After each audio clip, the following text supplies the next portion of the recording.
Assalamu alaikum. Avec vous, Madame Derkaoui Rukiya. Donc, dans ce TP, on va essayer de faire un mini-projet, c'est-à-dire on va développer une petite application Java pour pouvoir toucher toutes les étapes de développement d'une application, bien sûr en respectant le processus de développement d'un logiciel et bien sûr en utilisant la conception orientée objet. On va utiliser UML comme langage de modélisation et bien sûr l'outil Modelio pour dessiner le diagramme UML et les diagrammes UML. Donc, le mini-projet est intitulé comme ainsi: conception et réalisation d'un jeu. On va réaliser un petit jeu, c'est-à-dire en utilisant bien sûr le langage de programmation Java et en adoptant une conception orientée objet. Donc, l'objectif de ce mini-projet, c'est quoi? Donc, notre objectif est de mettre en œuvre les étapes à suivre pour développer une application en utilisant bien sûr le langage Java. On va adopter une conception orientée objet en utilisant comme langage de modélisation UML et on va prendre un cas d'étude très simple afin qu'il puisse être traité complètement, c'est-à-dire en touchant toutes les étapes de développement d'une application. Donc notre cas d'étude va être, c'est-à-dire le cahier des charges, il est restreint, il est minime. Donc bien sûr cet exemple ou bien ce cas d'étude, je l'ai tiré d'une bibliographie qui est citée ci-dessus. J'ai utilisé une référence bibliographique qui est citée ci-dessus, dans les références bibliographiques. Donc, le but du projet est la conception et la réalisation d'une application Java. On va prendre comme cas d'étude un jeu de dés. C'est un jeu de dés en anglais Dice Game. Ensuite, bien sûr, ce jeu est proposé dans la référence citée ci-dessus. On suivra donc une démarche simplifiée inspirée du processus unifié et du UML. L'objectif est aussi pour appliquer les connaissances acquises pour la conception orientée objet, la programmation orientée objet et la gestion d'une base de données relationnelle. Donc ça, c'est l'objectif global de ce mini-projet pour que l'étudiant puisse c'est-à-dire mettre en œuvre les connaissances qu'il a acquises durant son cursus concernant en général la conception orientée objet, la programmation orientée objet et la gestion d'une base de données. Donc grâce à un exemple ici, c'est-à-dire la mettre en œuvre d'un exemple, c'est-à-dire du début de l'application, de l'analyse jusqu'à la programmation et le test, que l'étudiant puisse apprendre à respecter les différentes démarches ou bien étapes de la méthodologie de développement des logiciels. Bien. Donc, en général, le problème, c'est-à-dire ça, c'est le cahier des charges de notre cas d'étude. Donc, c'est un problème, c'est une problématique, mais en général, sur le plan professionnel, c'est un cahier des charges parce qu'il contient toutes les ce qu'on veut faire. Donc, c'est un cahier des charges simplifié. Donc, notre problème est le suivant. Il s'agit d'un jeu de dés. Le joueur lance 10 fois 2 dés. Si le total des 2 dés fait 7, il gagne et il marque 10 points à son score. En fin de partie, son score est inscrit dans le tableau des high scores. Ça, c'est-à-dire ce sont des informations concernant c'est quoi ce jeu-là, c'est quoi le jeu de dés, quelles sont les conditions, les acteurs, etc. Donc, une fois que l'étudiant lit c'est-à-dire le problème, il doit essayer de l'analyser, de le comprendre et commencer bien sûr son développement, ou bien sa conception. Donc, automatiquement, si on a ce problème-là et on voudrait développer un logiciel ou bien une application, l'étudiant doit avoir une démarche, une méthode. Il doit être méthodique, c'est-à-dire il doit suivre un processus. Donc, qui dit processus, c'est des étapes qui sont, c'est-à-dire chaque étape a son importance et il faut suivre toutes les étapes, il faut respecter toutes les étapes dans le plan, le temps de chaque étape et bien sûr les résultats de chaque étape. Bien.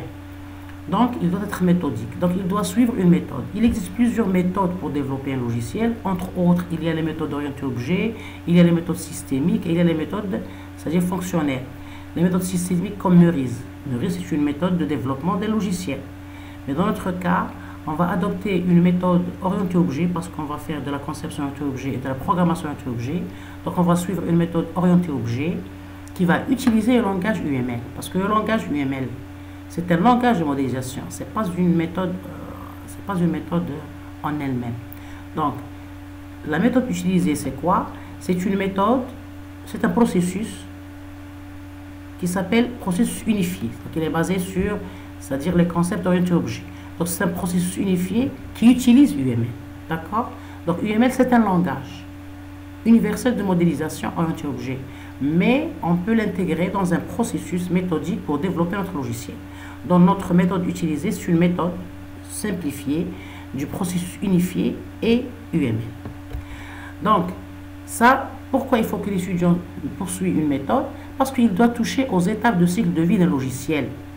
C'est-à-dire il doit respecter toutes les étapes à partir, c'est-à-dire lorsqu'on a le cahier des charges pour développer une application bien logicielle, on prend le cahier des charges, on va bien sûr comprendre, c'est sûr qu'on a compris ce qu'on a demandé, c'est-à-dire le cahier des charges.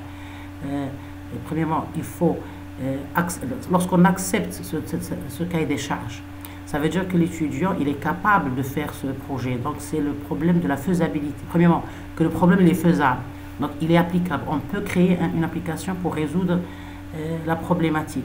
Deuxièmement, il a la possibilité de le faire sur le plan ressources et sur le plan capacité, c'est-à-dire scientifique. Donc sur le plan ressources, il a les outils de développement.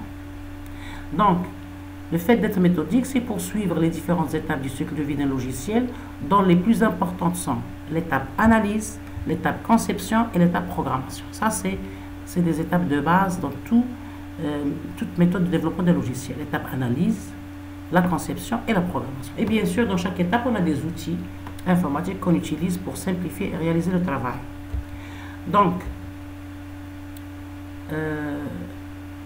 pour réaliser notre application, qui est la création d'un jeu, la conception et la réalisation d'un jeu, qui est le jeu de dés, il faut réaliser les points suivants. Premièrement, on va faire une conception orientée objet avec le langage de modélisation UML. Notre conception, elle est orientée objet. Donc, les modèles utilisés, c'est des modèles basés sur les concepts orientés objet. C'est quoi ces modèles-là? Ce sont les diagrammes du UML. Bien. C'est-à-dire, on va utiliser le langage du UML pour modéliser nos différents modèles. On va utiliser l'outil Modelio pour dessiner les diagrammes. C'est un outil Modelio, c'est un outil de modélisation orienté objet. Et on va faire du reverse engineering avec Modelio pour générer partiellement le code Java. Donc Modelio, il va nous aider sur deux axes. Premièrement, pour dessiner les diagrammes. Deuxièmement, il va nous aider à faire du reverse engineering, c'est-à-dire à partir des modèles, on peut créer une partie du code Java. Donc ça va nous simplifier la programmation. Et bien sûr, on va compléter ce code Java avec bien sûr les spécificités fonctionnelles et même ergonomiques. Donc, bien sûr, on va profiter de cette qualité de Modelio qui est le reverse engineering. À partir du modèle, on peut modifier le code, créer et modifier le code.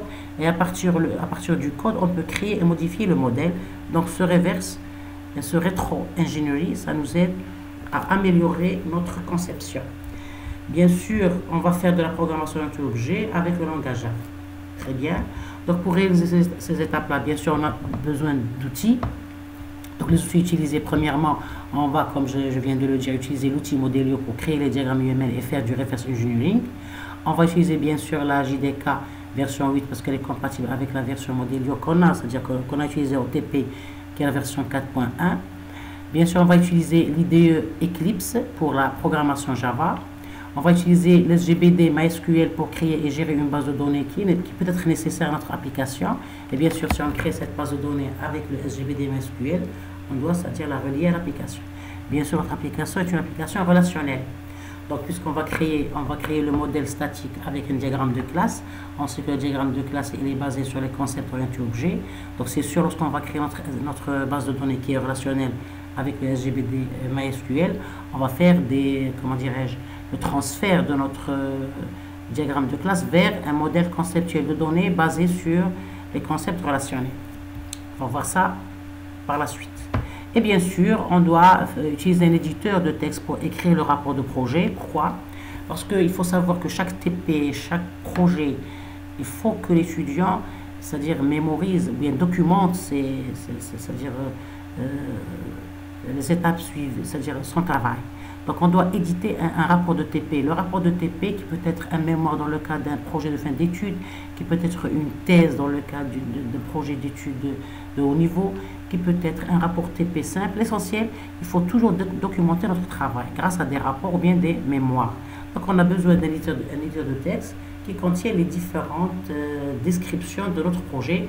On va voir par la suite le format d'un rapport de TP ou bien un rapport de projet d'une façon plus professionnel. Bon, ça c'est une remarque. Vu que la disponibilité et la diversité des outils logiciels, on peut toujours exploiter d'autres outils qui peuvent nous aider pour mieux réaliser le projet. Bon, ici j'ai cité les outils dont j'ai possession.